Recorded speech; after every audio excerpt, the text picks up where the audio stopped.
ಭಾವನೆಂದು ನಂಬಿ ಜನರಿ ದೇವ ಕೃಷ್ಣ ನೀನು ನಮ್ಮ ಭಾವನೆಂದು ನಂಬಿ ಜಗದಿ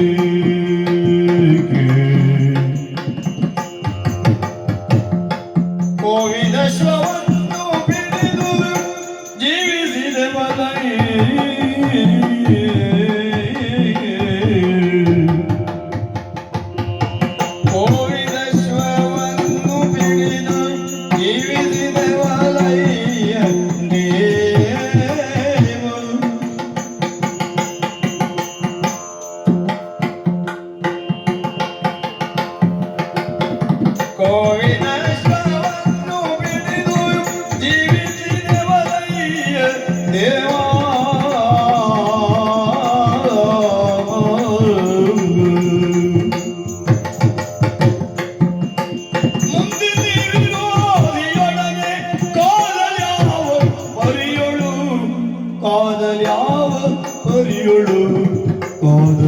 ಯಾವ ಬರಿಯಳು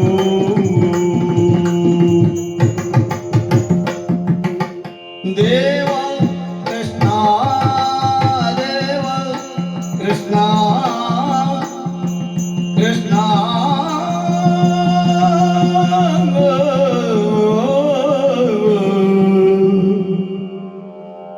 ಕೃಷ್ಣ ಕೇಶವ ಕೃಷ್ಣ ಕೃಷ್ಣ ಕೃಷ್ಣ ಕೃಷ್ಣ ದೇವ ಕೃಷ್ಣ ನೀನು ನಮ್ಮ ಭಾವ ದೇವ ಭಾವ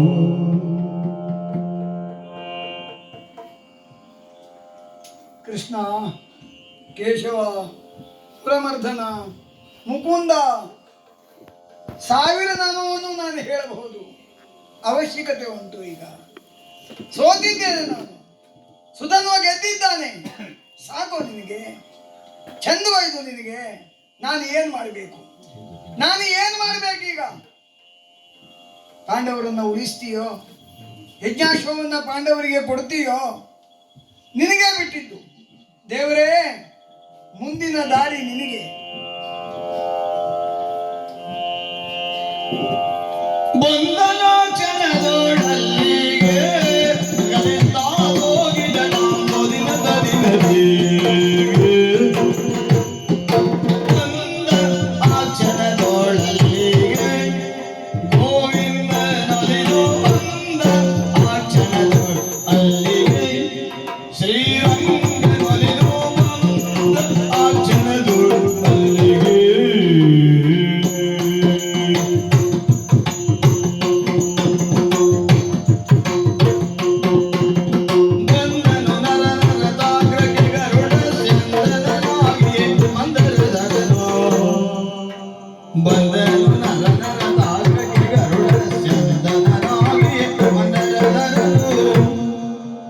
ಬಂದನು ನರ ನರ ದಾಗ್ರಕ್ಕೆ ಗರುಡ ಸ್ಯಂದನಾಗಿ ಮಂದರದರನು ಗೋವಿಂದನೊಲಿದು ಬಂದ ಶ್ರೀರಂಗನೊಲಿದು ಬಂದ ಗೋವಿಂದ ಒಲಿದು ಬಂದ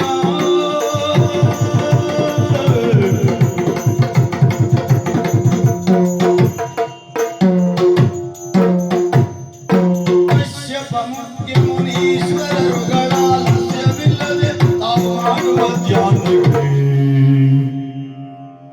ಗೋವಿಂದನೊಲಿದು ಬಂದ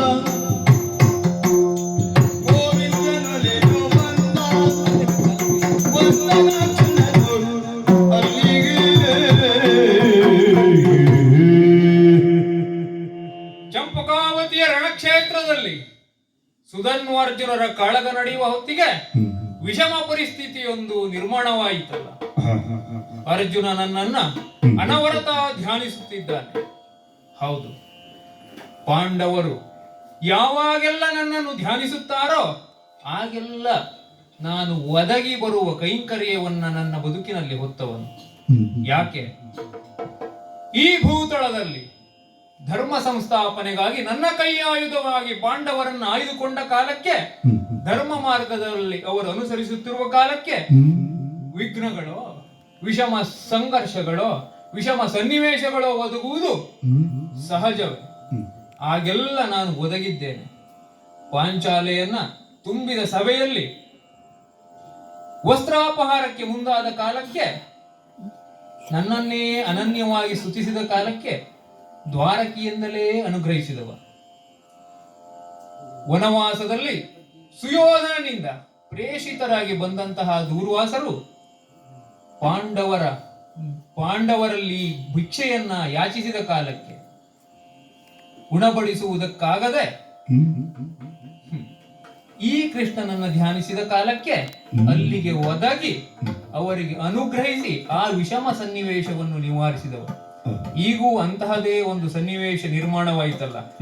ಯಜ್ಞ ದೀಕ್ಷಿತನಾಗಿ ಕುಳಿತಂತಹ ಯುಧಿಷ್ಠಿರ ನನ್ನ ಮುಖವನ್ನು ನೋಡುವಾಗಲೇ ಏನೋ ಸಂಕಷ್ಟ ಒದಗಿದೆ ಎಂಬ ಭಾವದಿಂದ ಕಳೆಗುಂದಿದ್ದಾನೆ.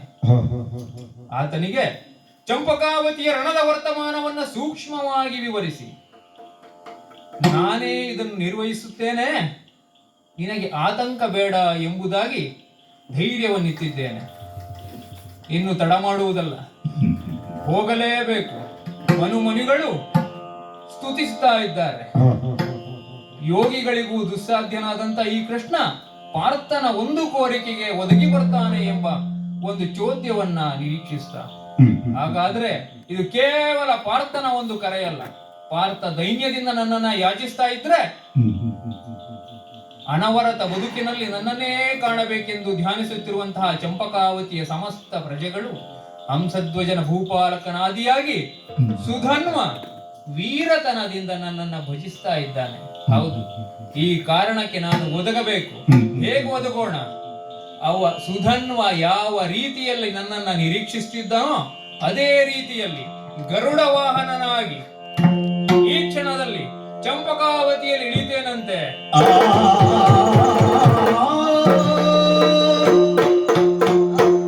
ಬಳಿಕ ಚರಣಕ್ಕೆ ಮಣಿದ ಪಾರ್ಥನ ಸೆಳೆದು ಬಿಗಿದ ಕೂದಲೇ ರಥದೊಳಗೆ ಕುಳಿತ ಶಿವಗಳ ಕೊಂಡನು.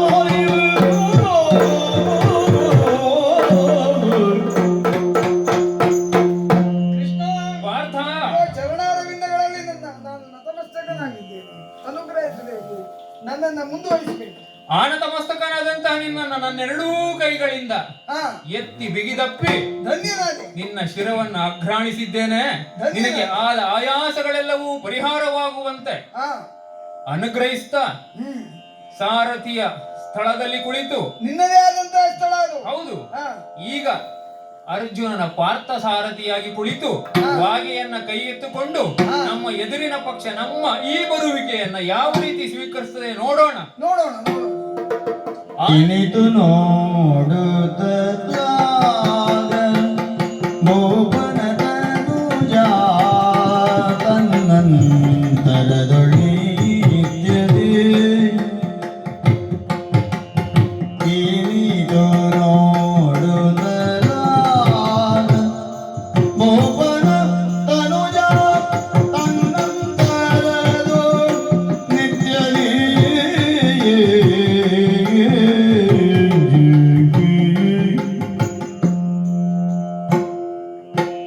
ನೆನೆವ ಮೂರುತಿ ನಿತ್ಯದಿ ನೆನೆವ ಮೂರುತಿ ನೆನೆವ ಮೂರುತಿ ನರ ನರ ಚಂದುಳು ನಿನುಗುದೇ ಗೋದ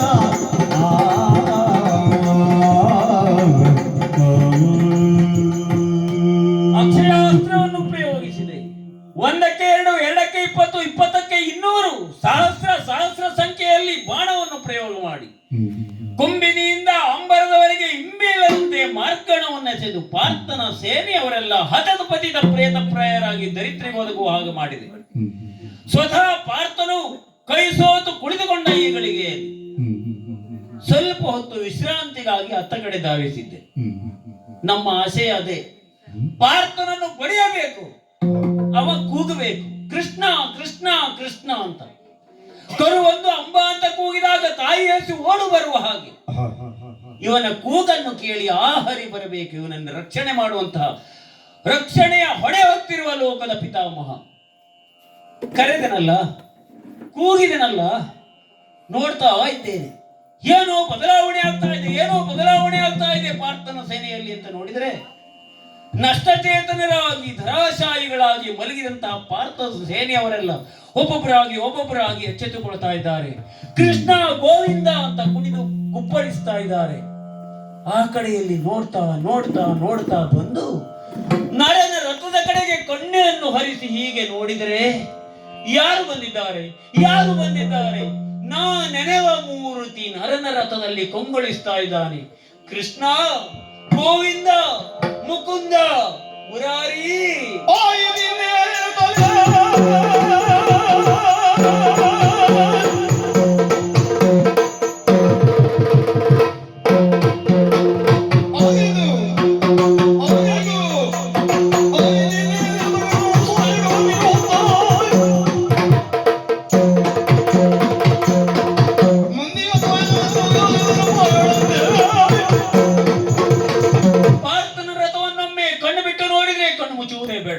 ಯಾರಿದ್ದಾರೆ ರಥದಲ್ಲಿ?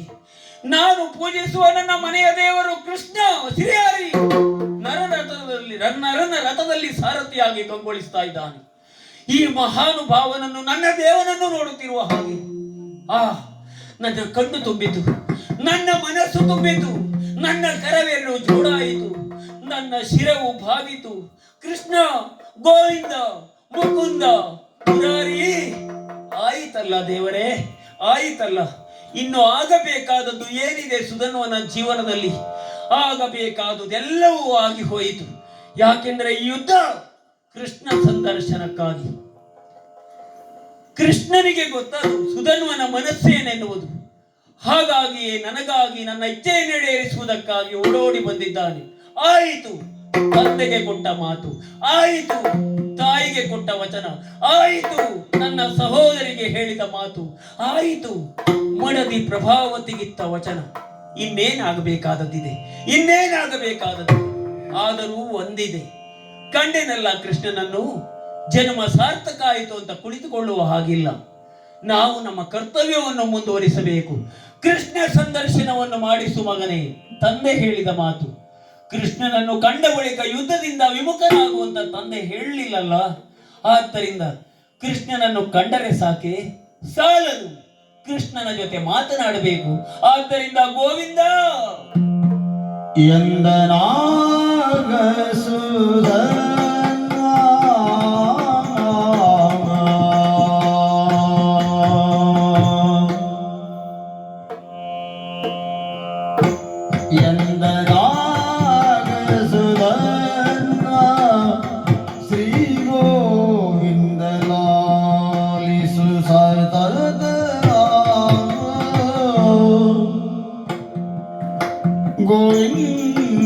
ಗೋವಿಂದಲಾಲಿಸು ಸತತ ಕುಂತಿ ನಂದನರ ಪಾಲಿಸುವೆ,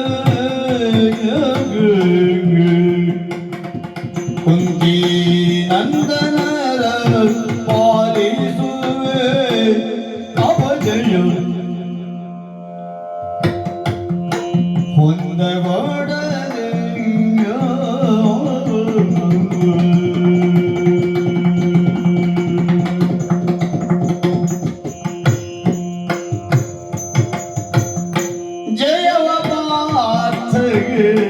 ಪಾಲಿಸು,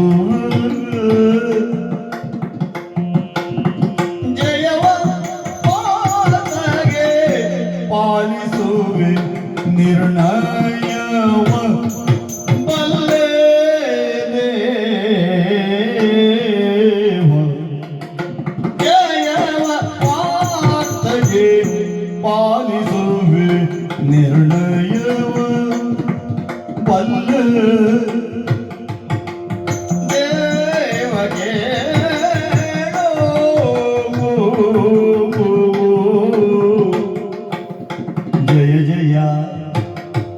ಗೋವಿಂದ ಕೇಶವ. ಜಯ ಜಯ ಗೋವಿಂದ ಮಾಧವ. ಜಯ ಜಯ ಮುಕುಂದ ಹರಿ. ಜಯ ಜಯ ಜಯ ಜಯ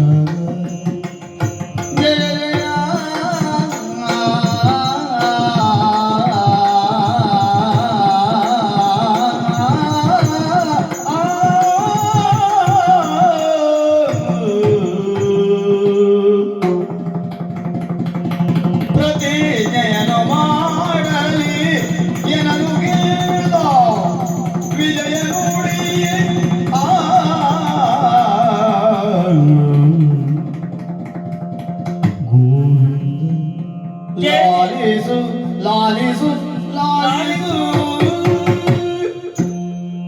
ಗೋವಿಂದ ವಾಸುದೇವ ಜಯ ಜಯ ಜಯ ಜಯ ಜಯ ಜಯ.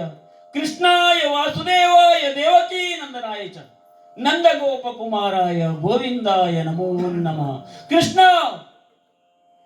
ಯಾವ ಕ್ಷಣದಲ್ಲಿ ರಣಕ್ಷೇತ್ರಕ್ಕೆ ಬಂದೆನೋ ಧನುರ್ಬಾಣವನ್ನು ಕೆಳಗಿಳಿಸಿದವನೇ ಅಲ್ಲ ಸುಧನ್ವ.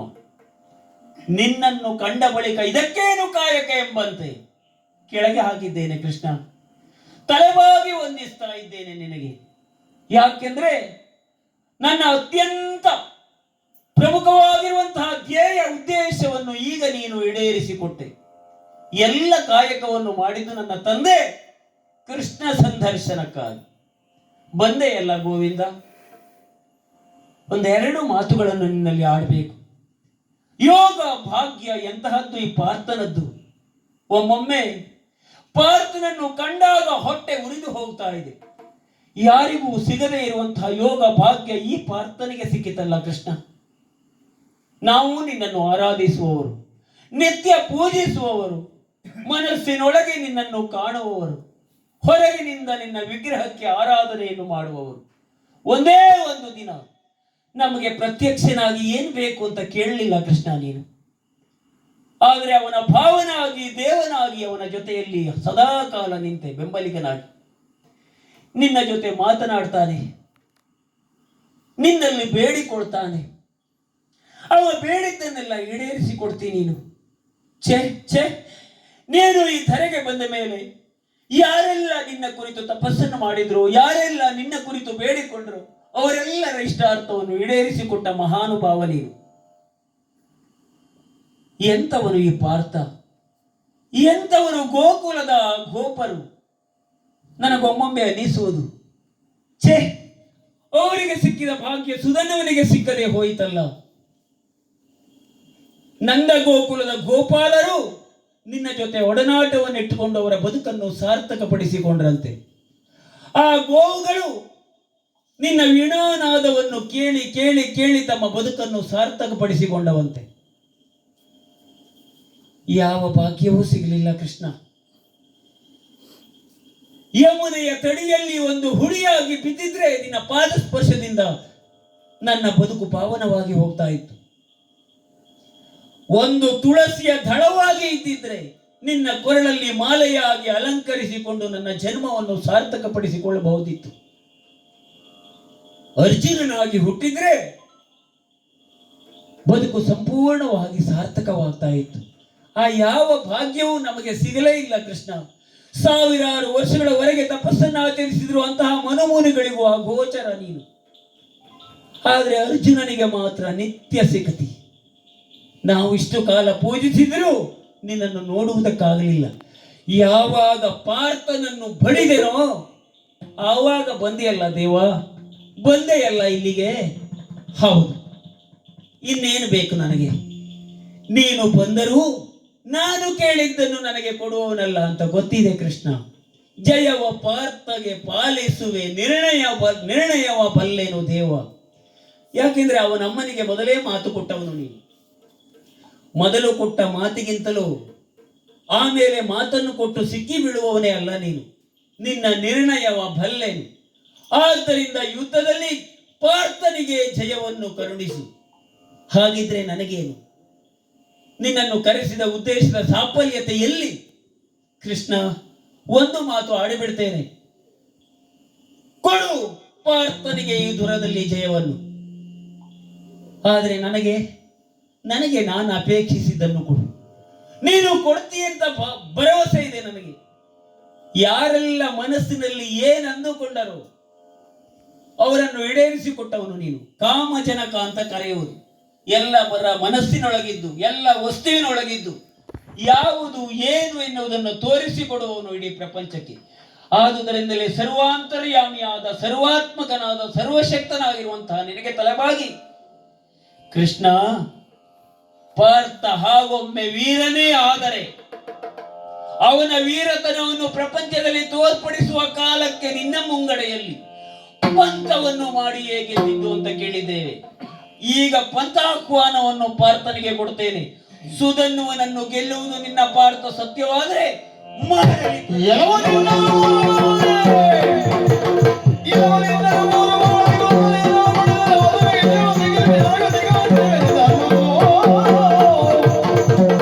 ಹೇ ಸುಧನ್ವ, 3 ಬಾಣದಲ್ಲಿ ನಿನ್ನ ತಲೆಯನ್ನ ಕತ್ತರಿಸಬೇಕು. ಕಿಳಿ ವಿಷಯ ಇತ್ತ ಕೇಳು.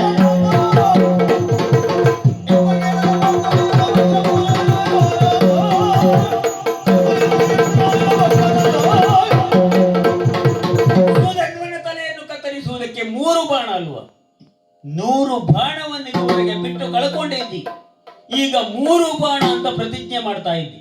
ಅಂದ್ರೆ 1 ಬಾಣದಿಂದ ಆಗುವುದಿಲ್ಲ ಅಂತ ಒಪ್ಪಿಕೊಂಡಿಲ್ಲ ನೀನು. ಈಗ ನಾನು ಹೇಳುವ ಪ್ರತಿಜ್ಞೆಯನ್ನು ಕೇಳು. ನೀ ಬಿಟ್ಟ 3 ಶರಗಳನ್ನು ಮಧ್ಯಪಥದಲ್ಲಿ ಕತ್ತರಿಸಲಿಲ್ಲ ಅಂತ ಆದ್ರೆ ತಂದೆಗೆ ಮಗನಲ್ಲ, ಗೋವಿಂದನ ಕಿಂಕರನಲ್ಲ. ಬಿಡು. ವ್ರತ ಆದ್ರೆ ಮತವರಿಯದೆ ಭ್ರಮಿಸಿ ನುಡಿದ ಭಾಷೆಯು. ಮತವರಿಯದೆ ಭ್ರಮಿಸಿ ನುಡಿದ ಭಾಷೆಯು ಜಯದ್ರ ಬಂದದೆ ಒಂದೊದಗಿತಲ್ಲ.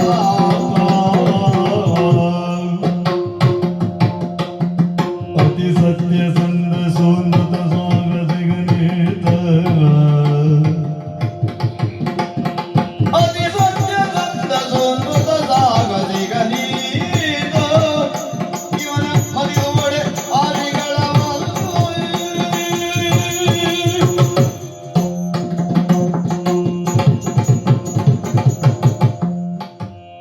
ಪಾರ್ಥ, ಯುದ್ಧ ಪ್ರಾರಂಭ ಆಗಲಿಕ್ಕೆ ತೊಂದರೆ ಏನೀಗ? ಅಲ್ಲ ನೀನು ಅರಿಯದೆ ಹೋದಿಯೋ ಅಂತ. ಏನನ್ನ? ಮತವನ್ನು ಅರಿಯದೆ ಹೋದಿಯೋ ಅಂತ. ನಾನು ಹೌದು, ಯಾವ ಮತ ಅದು? ಸುಧನ್ವ ಮಾತನಾಡಿದ್ದು ನನ್ನಲ್ಲಿ, ಹಾ, ಪ್ರತಿಜ್ಞೆ ಮಾಡಿದ್ದು ನೀನು. ಅಲ್ಲ, ಅರ್ಜುನ ಪ್ರತಿಜ್ಞೆ ಮಾಡಲಿ ಅಂತ ಅವ ಹೇಳಿದ್ದು. ಹೌದಪ್ಪ, ಹೇಳಿದ್ದು ನನ್ನಲ್ಲಿ ಆಯ್ತಲ್ಲ. ಹೌದು, ಪ್ರತಿಜ್ಞೆ ನಾನೇ ಅಲ್ವ ಮಾಡಬೇಕಾದದ್ದು. ಅಲ್ಲ, ನೀನೇ ಮಾಡಬೇಕೆಂದು ಅವನ ಪ್ರಚೋದನೆಯನ್ನು ನೀನು ಅರಿಯದೆ ಹೋದಿಯೋ ಅಂತ. ಈಗೆಲ್ಲ ಉಂಟ ಇಲ್ಲಿ? ಹಾ, ಹಾ, ಯಾಕೆ? ಅಲ್ಲ, ಏನ್ ತೊಂದರೆ ಏನಾಯ್ತು? ಅಲ್ಲ ತೊಂದರೆ ಏನಾಯ್ತು ಈಗ? ಹಾ, ಹಾ, ತೊಂದರೆ ಇದ್ದದ್ದೇ ಇಲ್ಲಿ. ಹಾ. ಯಾಕೆ? ನೀನು ಪ್ರತಿಜ್ಞೆ ಮಾಡಿದೆ, ಅವನೂ ಪ್ರತಿಜ್ಞೆ ಮಾಡಿದ. ಹಾ. ನನ್ನ ಅಭಿಮತವನ್ನ ನೀನು ಗ್ರಹಿಸಲಿಲ್ಲವೋ ಅಂತ. ಇಷ್ಟು ಕಾಲ ನನ್ನೊಡನಿದ್ದು ಹಾ, ಈ ರಣಧಾರುಣಿಯಲ್ಲಿ ಈ ಸನ್ನಿವೇಶದಲ್ಲಿ ಮತವರಿಯದೇ ಹೋದಿಯೋ ಅಂತ. ಹ್ಮ್, ಯಾಕೆ? ಹ್ಮ್, ಇಲ್ಲಿಯವರೆಗೂ ನಡೆದಂತಹ ಈ ಯುದ್ಧದಲ್ಲಿ ಹ್ಮ್, ಒಂದು ರೀತಿಯಲ್ಲಿ ನೋಡಿದರೆ ಹ್ಮ್, ಸುಧನ್ವ ಹಾ, ಮೇಲುಗೈ ಸಾಧಿಸಿದಂತೆ. ಹಾ, ಹಾ, ನಿನ್ನ ಸಾರಥಿಯನ್ನು ನೀನು ರಕ್ಷಿಸಿಕೊಳ್ಳುವಲ್ಲಿ ಯಶಸ್ವಿಯಾಗಲಿಲ್ಲ ಎಂಬಲ್ಲಿಗೆ ಹಾ, ಹಾ, ಒಂದು ಹಂತಕ್ಕೆ ಆತ. ಇನ್ನೊಂದು, ಹ್ಮ್, ಆತ ಏನು ನಿರೀಕ್ಷಿಸಿದೆನೋ ಹ್ಮ್, ಹೇಗಾದರೂ ಮಾಡಿ ಹ್ಮ್. ಕೃಷ್ಣನನ್ನ ಕರೆಸ್ತೇನೆ. ಈ ಓಹೋ. ಎರಡೂ ವಿಷಯದಲ್ಲಿ ಹಾ, ಆತ ಮಿಗಿಲಾಗಿ ಹಾ, ತನ್ನ ಸಾಮರ್ಥ್ಯವನ್ನು ತೋರ್ಪಡಿಸಿದ್ದನ್ನು ನೀನು ಈ ಸಂದರ್ಭದಲ್ಲಿ ಅರಿಯದೇ ಹೋದಿಯೋ ಅಂತ. ಅಲ್ಲ, ಪ್ರತಿಜ್ಞೆ ಮಾಡುವುದು ಸಹಜವೇ. ಕೃಷ್ಣ, ಹ್ಮ್ ನನಗೆ ಅರ್ಥ ಆಯ್ತು ಈಗ. ಹ್ಮ್ ಅವ ಹೇಳಿದ್ದು ನಾನು ನಿನ್ನನ್ನು ಕರೆಸಬೇಕು ಅಂತ. ಹ್ಮ್ ನಾನು ಕರೆಸಿದ್ದೇನೆ ಹ್ಮ್ ಎಂಬಲ್ಲಿ ನಾನು ಅವು ಕರೆಸಿದ್ರಿಂದ ನೀನು ಬಂದಾಗ ಆಯ್ತು. ಹ್ಮ್ ಹ್ಮ್ ಅವ ಕರೆಸಿದ್ರಿಂದ ನೀನು ಬಂದಾಗ ಆಯ್ತು. ಹ್ಮ್ ಅಂದ್ರೆ ನಾನು ಸೋಲಿಲ್ಲ ಅಂತ ಲೆಕ್ಕ ಅದು. ಅಲ್ಲಲ್ಲ, ಅಲ್ಲ, ಮೊದಲೇ ನಾ ಯಾಕೆ ಹೇಳ್ತೇನೆ ಈ ವಿಷಯ, ಹ್ಮ್ ಗೆಲುವು ಅವನದೋ ನನ್ನದೋ ಅನ್ನೋದು ನಿರ್ಣಯ ಆಗ್ಲಿಲ್ಲ ಅಲ್ಲಪ್ಪ. ನಾನು ಹೇಳಿದೆ. ಗೆಲುವಲ್ಲ, ಇಲ್ಲಿಯವರೆಗಿನ ಇಲ್ಲಿಯವರೆಗೆ ಒಂದು ಹಂತಕ್ಕೆ ಆತ ಮೇಲುಗೈ ಮೇಲುಗೈ ಸಾಧಿಸಿದ್ದಾನೆ. ಇನ್ನು ಮೇಲುಗೈ ನನ್ನದು, ಹಾಗೆ ಇನ್ನು ಮೇಲುಗೈ ನನ್ನದು. ಅದಕ್ಕೆ ಇಲ್ಲಿ ತನಕ ಅಲ್ಲಿಯೇ ಮತ್ತೆ ಒರಿಯದೆ ಭ್ರಮಿಸಿದೆಯೋ ಅಂತ ಅನುಮಾನ ಕಾಡ್ತದೆ. ಯಾಕೆ? ಇಲ್ಲಿಯವರೆಗೆ 100 ಬಾಣಗಳನ್ನ ಎಸೆದಿದ್ದಿ, ಈಗ 3 ಬಾಣ ಸಾಕು ಅಂತ ಹೇಳ್ತೀನಿ. ಆದ್ರೆ ಅಷ್ಟು ಸುಲಭಕ್ಕೆ ಜಯ ಸಿದ್ಧಿಸಿತ್ತೋ ಇಲ್ಲಿಯವರೆಗಿನ ಹೋರಾಟದಲ್ಲಿ ಹಾ. ಇದು ನಿನ್ನ ಗಮನಕ್ಕೆ ಬಂದಿರಬಹುದು ಎಂಬ ಒಂದು ನಿರೀಕ್ಷೆ ನನ್ನದು. ಕೃಷ್ಣ, ನನ್ನ ಮಾತಿಗೆ ಧೈರ್ಯ ಏನು ಗೊತ್ತಾ? ನೀನು ಅಲ್ಲ, ಹೌದು, ಅಲ್ಲ, ನೀನು ಬಂದಿದ್ದೀಯಲ್ಲ, ನಿನಗೇನು ತೊಂದರೆ ಆಗ್ಲಿಕ್ಕಿಲ್ಲ ಅನ್ನೋದು ನನ್ನ ಆತ್ಮವಿಶ್ವಾಸ. ನಿನಗೇನು ತೊಂದರೆ? ಈ ಹಿಂದೆಯೂ ಅಲ್ಲ, ನನಗೆ ಕೊಟ್ಟಾಯ್ತಪ್ಪ ಒಂದು ಬಲವನ್ನ, ಶಕ್ತಿಯನ್ನ ಕೊಟ್ಟಾಯ್ತಪ್ಪ ನನಗೆ. ಕೊಡುವುದೇ, ಹ, ಆದ್ರೆ ಹೇಗೆ ಕೊಡುವುದು ಎಂಬುದು ನನ್ನ ಜಿಜ್ಞಾಸೆ. ಅಲ್ಲ, ಇದು ಏನಾಯ್ತು ಅಂತ ನಿನಗೆ? ಯಾಕೆ? ಯಾವ್ಯಾವ ಕಥೆಯಲ್ಲ, ಯಾವ್ಯಾವ ಕಥೆಯಲ್ಲ ಪ್ರತಿಜ್ಞೆಯನ್ನು ಮಾಡುವಾಗ ನನಗೆ ಒಂದು ಪ್ರತಿಜ್ಞೆ ಅಲ್ಲ, ನೆನಪಾಗ, ಯಾವ ಕಥೆ ಹಲವು ನೆನಪಿಗೆ ಪ್ರತಿಜ್ಞೆಗಳನ್ನ ಮಾಡಿದ್ದೆ. ಹಾ, ಅದರಲ್ಲಿ ಆದ್ರೆ ಈ ಅದರಲ್ಲಿ ನೆನಪಿಗೆ ಒಂದು ಬಂದದ್ದು ಯಾವುದು? ಏನು ಅಂದ್ರೆ, ಯಾವುದು? ಹಿಂದೆ ಜಯದ್ರಥನನ್ನು ಕೊಲ್ಲುವ ಕಾಲಕ್ಕೆ ಹ್ಮ್, ಸೂರ್ಯಾಸ್ತವಾಗುವುದರೊಳಗೆ ಆತನ ತಲೆಯನ್ನ ಕತ್ತರಿಸ್ತೇನೆ ಅಂತ ಪ್ರತಿಜ್ಞೆ. ಕತ್ತರಿಸ್ತೇನೆ ಅಂತ ಹೇಳಿದ್ದೇನೆ, ಹ. ಅದೇ ರೀತಿ ಕತ್ತರಿಸಿದ್ದೆ. ಹೇಗ್ ಕತ್ತರಿಸಿದೆ? ಹ, ಹ, ಸೂರ್ಯಾಸ್ತವಾಗುವುದರ ಒಳಗೆ ಕತ್ತರಿಸುವುದಕ್ಕೆ ಸಾಧ್ಯವಾಗುವಲ್ಲಿ ದ್ರೋಣರು ತೊಡಕಾಗಿ ಇಡೀ ಸಮಸ್ತ ಸೈನ್ಯವನ್ನು ನಿವಾರಿಸಿಕೊಳ್ಳುವಲ್ಲಿ ನೀನು ಪರ್ಯಾಪ್ತನಾಗದೆ ಹೋದ ಕಾಲಕ್ಕೆ ನಾನು ತಂತ್ರಗಾರಿಕೆಯನ್ನು ನಿರ್ವಹಿಸಿದೆ. ಅಲ್ಲ ನಿನ್ನ ತಂತ್ರಗಾರಿಕೆ ವಾಸ್ತವಾಗದೆ ಹೋದ್ರು ಸುದರ್ಶನನನ್ನ ಅಡ್ಡ ನಿಲ್ಲಿಸಿ ಒಂದು ಭ್ರಮೆಯನ್ನ ಸೃಷ್ಟಿ. ನನ್ನ ಧೈರ್ಯವೇ ಅದು.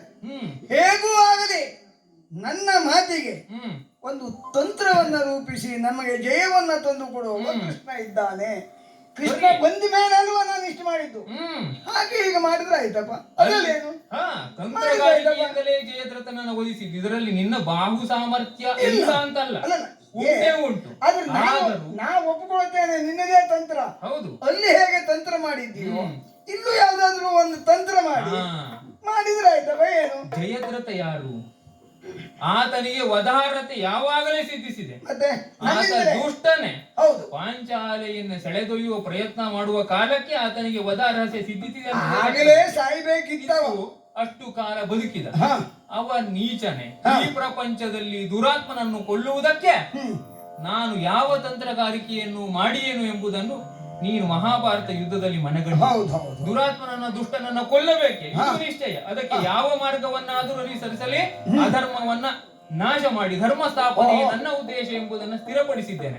ಆದರೆ ಈ ಸನ್ನಿವೇಶದಲ್ಲಿ ಈತನಿಗೆ ವದಾರ್ಹತೆ ಉಂಟೋ, ದೌಷ್ಟ್ಯ ಉಂಟೋ, ಈತನಲ್ಲಿ ಕ್ರೂರತೆ ಉಂಟೋ ಎಂಬ ಪ್ರಶ್ನೆ ಅಲ್ವೋ ಇರುವುದು.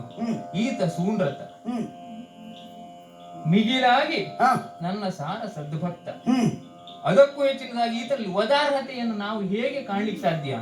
ಒಂದು, ನಿನ್ನೊಡನೆ ತೊಡಕಿದ್ದಾನೆ ಎನ್ನುವುದನ್ನು ಬಿಟ್ರೆ ಇನ್ನು ಯಾವ ದೃಷ್ಟಿಯಲ್ಲಿಯೂ ಈತನಿಗೆ ವದಾರ್ಹತೆ ಇಲ್ಲ. ಮಿಗಿಲಾಗಿ ಈತ ಯಾರು ಗೊತ್ತೋ? ಏನು ವಿಶೇಷ?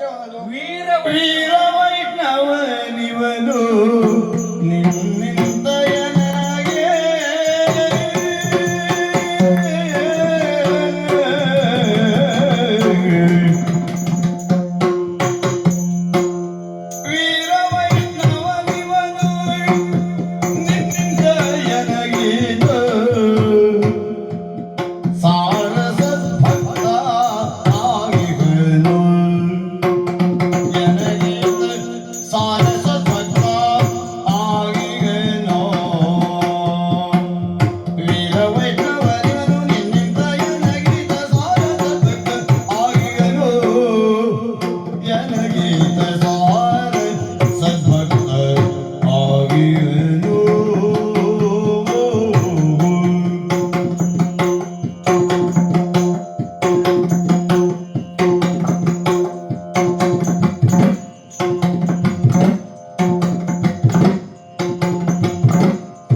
ಪ್ರಪಂಚದಲ್ಲಿ ವೈಷ್ಣವರೆಂದು ಕರೆಸಿಕೊಳ್ಳುವವರು ಹಲವರಿದ್ದಾರೆ. ವಿಷ್ಣುವಿನ ಭಕ್ತರನ್ನೆಲ್ಲ ವೈಷ್ಣವರು ಅಂತಲೇ ಪ್ರಪಂಚ ಗುರುತಿಸುತ್ತದೆ. ನಾವೆಲ್ಲ ವೈಷ್ಣವರೇ. ಹೌದಪ್ಪ. ಆದರೆ ಇವರಿದ ಒಂದು ಅಗ್ಗಳಿಕೆ ಉಂಟು. ಏನದು ವಿಶೇಷ? ಈ ಚಂಪಕಾವತಿಯವರು ವೀರ ವೈಷ್ಣವರು. ಓಹೋ.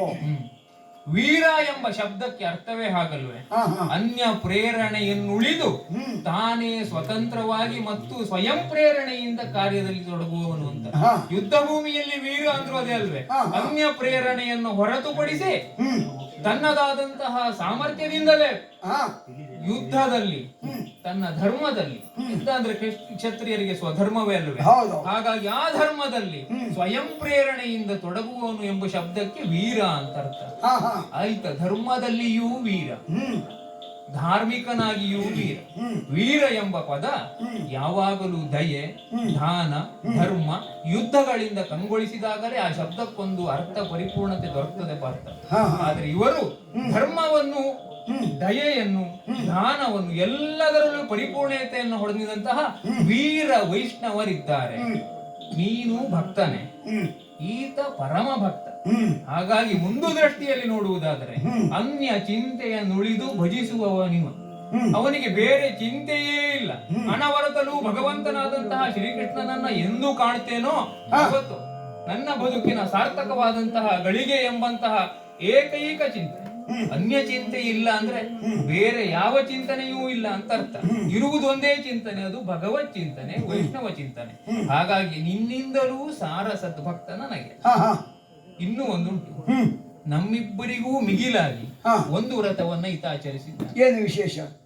ಏಕಪತ್ನಿ ವ್ರತಸ್ಥನಿ. ಓಹೋ ಹಾ ಹಾ ಅದು ನಮ್ಮಿಬ್ಬರಿಗೂ ಅಸಾಧ್ಯ. ಇಲ್ಲಪ್ಪ, ನನ್ನಲ್ಲಿ ನಾ ಹೇಳಲಿಕ್ಕೆ ಸಾಧ್ಯ ಇಲ್ಲ. ಅಲ್ಲ ಅಲ್ಲ, ನಿನ್ನ ಬಗ್ಗೆ ಹಾಗೆ ಹೇಳಲಿಕ್ಕೆ ಸಾಧ್ಯ. ನನ್ನ ಬಗ್ಗೆ ಅಂತೂ ಹೇಳುವ ಪ್ರಶ್ನೆಯೇ ಇಲ್ಲ. ಹಾ ಅಲ್ಲ, ನೀನು ತೀರ್ಥಯಾತ್ರೆಗೆ ಹೋದಾಗ ಇಲ್ಲಪ್ಪ. ಒಂದು ಚಾತುರ್ಮಾಸದಲ್ಲಿ 4 ಮದುವೆ ಆದವು, ಮತ್ತೆ ಹಾಗೆ ಹೇಳಲಿಕ್ಕೆ ಸಾಧ್ಯವೇ ಇಲ್ಲ. ಒಂದು 3-4 ಆದದಷ್ಟು. ಅದೇ ಅದೇ. ಹಾಗಾಗಿ ಈತ ಏಕಪತ್ನಿ ವ್ರತ. ಓಹೋ ವ್ರತ ಅಲ್ಲಿಯೂ ಹೌದು. ಈಗ ಸಿಗದೆ ಇದ್ದೇ ಆಗದೆ ಇರೋದೇ ಬೇರೆ, ಅದು ಬೇರೆ. ರಾಜ ಬಹುವಲ್ಲಭ ಎಂಬ ಲೋಕರೂಢಿಯ ಮಾತಿದೆ. ಸಿಗದೆ ಆಗದಿರುವುದಲ್ಲ, ವ್ರತನಿಷ್ಠನಾಗಿರುವುದು ಬೇರೆ. ಹೀಗೆ ಎಲ್ಲ ದೃಷ್ಟಿಯಿಂದಲೂ ಈತ ಸಾರ ಸದ್ಭಕ್ತ. ಇಂತಹ ಒಂದು ಸಂಕಷ್ಟ ಏನು ಕೃಷ್ಣ ಅರ್ಥ ಆಯ್ತು ನನಗೆ. ಯಾಕೋ ನಮ್ಮನ್ನು ಸಲಹಿತೀಯೇ, ಪ್ರಾಣ ನಾವು ಎನ್ನುವ ಕಾರಣಕ್ಕಾಗಿ, ನಮ್ಮ ರಕ್ಷಣೆ ಮಾಡ್ತೀಯ ಎನ್ನುವ ಕಾರಣಕ್ಕಾಗಿ ಮಾತಾಡಿ ಆಗಿದೆ. ಏನ್ ಮಾಡುದು? ಬಿಟ್ರೆ ಬಿಡ್ತೀಯ ನೀನು, ತುಟ್ರೆ ತೊಟ್ಕೊಳ್ತೀಯ. ನನ್ನಲ್ಲಿ ಏನು ಉಂಟು ಈಗ? ಕಷ್ಟ ನಿನಗೆ, ನಾವೇನು ಮಾಡ್ಲಿ ಅದಕ್ಕೆ? ನಾನು ಸಹಾಯಕಲ್ವ ಪಾರ್ಥ? ನಾ ಏನ್ ಮಾಡ್ಬೇಕೀಗ?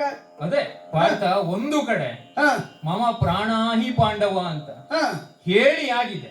ನಿನ್ನನ್ನ ಬಿಟ್ಟು ಕೊಡುವ ಪ್ರಶ್ನೆಯಲ್ಲಿ ನೀನು ನಾನು ಕೈ ಹಿಡಿದ ಮಗು. ಸುಧನ್ವನು ಆತನಾಗಿ ಬಂದು ತನ್ನನ್ನ ಕೈಯನ್ನ ಹಿಡಿದಿದ್ದಾನೆ. ಈಗ ಯಾರ ಕೈಯನ್ನ ಬಿಡುವುದು, ಯಾರ ಕೈಯನ್ನು ಹಿಡಿಯುವುದು? ಯಾಕೆ ಪ್ರತಿಜ್ಞೆ ಹೇಗೆ? ನೀನು 3 ಬಾಣದಲ್ಲಿ ಆತನ ತಲೆಯನ್ನು ಕತ್ತರಿಸದೆ ಹೋದ್ರೆ ನೀನು ಕಿಲ್ಲುವಿಷರು. ನಾನು ಕತ್ತರಿಸ್ತೇನೆ ಅಂತಂದ್ರೆ ನೀನು ನನ್ನನ್ನು ಸಲಹೆ ಎನ್ನುವ ವಿಶ್ವಾಸದ ಮೇಲೆ ಹೇಳಿದ್ದೆ ನಾನು. ಆತನ ಪ್ರತಿಜ್ಞೆ ಏನು? ಅಲ್ಲ, ನನಗಷ್ಟೇ, ನನಗೆ ಇಲ್ಲ, ನಿಂದು ನನಗುಂಟಲ್ಲ, ನಿಮ್ಮಿಬ್ಬರದು ನನಗುಂಟಲ್ಲ. ಆತನ ಪ್ರತಿಜ್ಞೆ ಏನು? ಹಾಗಲ್ಲ, ನನ್ನದು ನನಗೆ. ಈಗ ಅವನ ವಿಚಾರ ಅವನು ನೋಡ್ಕೊಳ್ಬೇಕು, ನಾನು ಮಾತಾಡುದಿಲ್ಲ. ಅವನ ವಿಚಾರ ಅವನಷ್ಟೇ ನೋಡ್ಕೊಳ್ಳುದಲ್ಲ, ಅವನು ಹೇಳಿದ್ದೇನು, ಅವನ ಪ್ರತಿಜ್ಞೆ ಹಾಗುಂಟಲ್ಲ. 3 ಬಾಣವನ್ನ ಮಾರ್ಗ ಮಧ್ಯದಲ್ಲಿ ತುಂಡರಿಸದೆ ಹೋದರೆ ಕೃಷ್ಣರಾಯನ ಭಕ್ತನಲ್ಲ, ಅವ ಭಕ್ತ ಹೌದಲ್ವೋ? ತುಂಡರಿಸದೆ ಹೋಗ್ತದೆ. ಹಾಗಾಗಿ ನಾನೀಗ ಯಾರಲ್ಲಿ ಕೇಳಿದೆನು ನಿನ್ನಯ ಚಿತ್ತದ ಮಳಿಗೆಯ ನಿಜದಲವ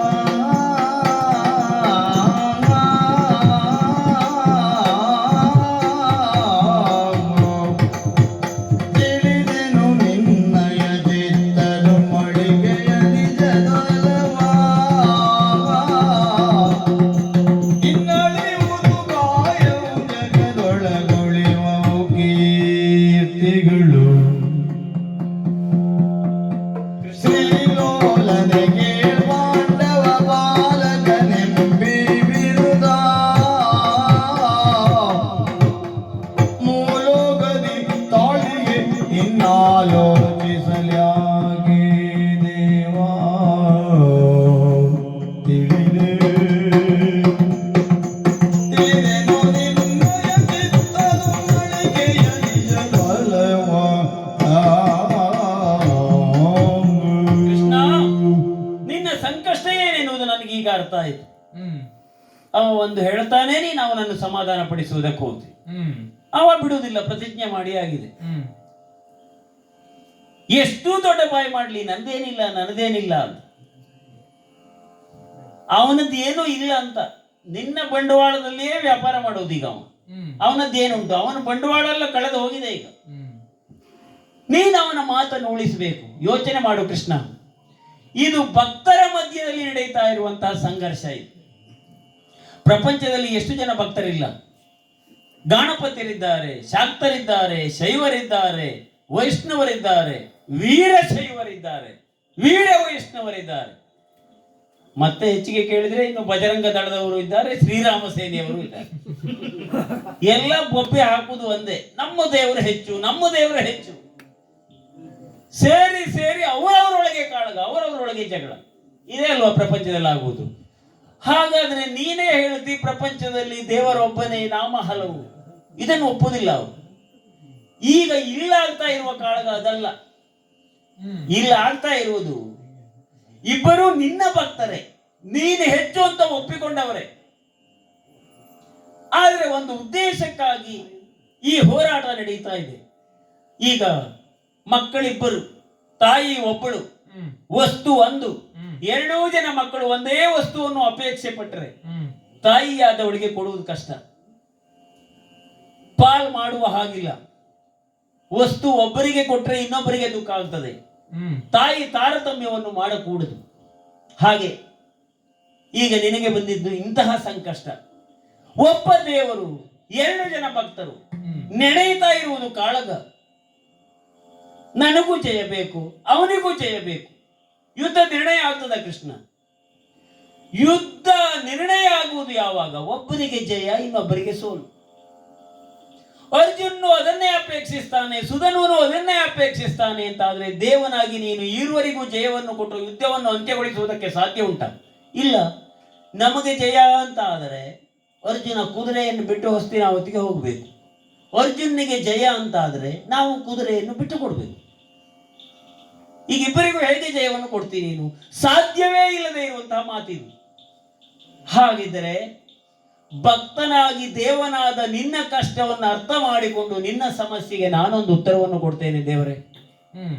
ಭಕ್ತರಿಗೆ ಎಷ್ಟು ಕಷ್ಟ ಬರಲಿ, ಅದನ್ನು ನಿವಾರಣೆ ಮಾಡುವವನು ಭಗವಂತ. ಭಗವಂತನಿಗೆ ಕಷ್ಟ ಬಂದರೆ ಅರ್ಥ ಮಾಡಿಕೊಂಡು ಭಕ್ತನೇ ಅದನ್ನು ನಿವಾರಣೆ ಮಾಡುವುದಕ್ಕೆ ಮುಂದಾಗಬೇಕು. ನಾನು ಮಾಡ್ತೇನೆ ದೇವರೇ. ಅರ್ಜುನ ಕೇಳಿದ್ದು ಜಯ ಅಲ್ವಾ? ಯುದ್ಧದ ಜಯ ಅವನಿಗೆ ಕೊಡು. ಪಾಂಡವ ಪಾಲಕನೆಂದೀ ಬಿರುದು ಇಡೀ ಲೋಕದಲ್ಲಿ ನಿನಗಿರುವುದು. ನಿನ್ನ ಬಿರುದಿಗೆ ಕಳಂಕ ಯಾಕೆ ಬರಬೇಕು? ನಾನು ಆ ಕಳಂಕವನ್ನು ತಂದೆ ಅಂತ ಆದ್ರೆ ನಾನು ನಿನಗೆ ಭಕ್ತನಾಗಿರುವುದಕ್ಕೆ ಸಾಧ್ಯ ಉಂಟಾ? ಇಲ್ಲವೇ ಇಲ್ಲ. ಆದ್ದರಿಂದ ನಿನ್ನ ಚಾರಿತ್ರ್ಯಕ್ಕೆ, ಧವಳ ಚಾರಿತ್ರ್ಯಕ್ಕೆ ನನ್ನಿಂದ ಕಳಂಕ ಬಾರದೇ ಇರಲಿ. ಜಯವ ಪಾರ್ಥನಿಗೆ ಕೊಡು. ಹಾಗಿದ್ರೆ ನನಗೆ ಇಹದ ಜಯ ಬೇಡ ದೇವರೇ. ನನ್ನ ತಂದೆ ಹೇಳಿದ್ದು ಮನುಮತನಯ್ಯನ ನೋಡಿ ತನು ಮನವ ಸಮರ್ಪಣೆ ಮಾಡಿ ಜನ್ಮ ಸಾರ್ಥಕಗೈದು ಜನನ ಮೃತ್ಯುವ ಗೆಲ್ಲದು ಅನುಪಮನ ಚಿದ್ಘನ ಕೈವಲ್ಯವ ಅನುಕರಿಸುವಡೆ ಮುಂದಾಗು ಮಗನೇ.